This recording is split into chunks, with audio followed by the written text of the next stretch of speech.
बिस्मिल्लाहिर्रहमानिर्रहीम। अस्सलाम वालेकुम। सलाहुद्दीन अय्यूबी चीखे मारकर रो रहे थे। वो क्यों रो रहे थे, जानने के लिए वीडियो को पूरी देखें।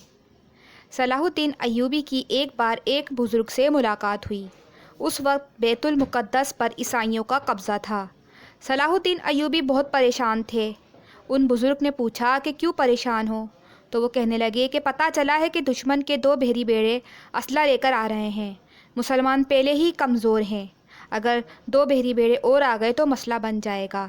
मैं इसलिए परेशान हूँ कि किस तरह ये कम असले वाली हमारी फ़ौज मुकाबला करेगी।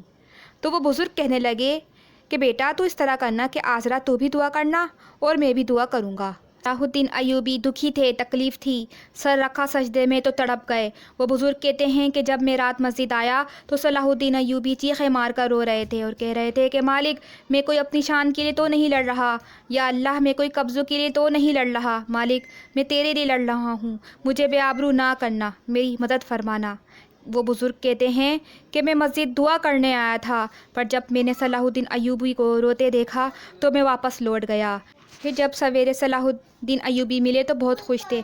मैंने पूछा कि बेटा क्या हुआ, तो कहने लगे कि हुजूर वो जो 2 बहरी बेड़े आ रहे थे असला लेकर, वो दोनों पानी में डूब गए हैं। तो वो बुज़ुर्ग कहते हैं कि सलाहुद्दीन वो पानी में नहीं डूबे, वो तेरे आंसुओं में डूब गए हैं। सुभान अल्लाह, ये वही सलाहुद्दीन अय्यूबी हैं कि जिन्होंने 90 साल बाद ईसाई के कब्ज़े से बैतुल मक़दस को आज़ाद कराया।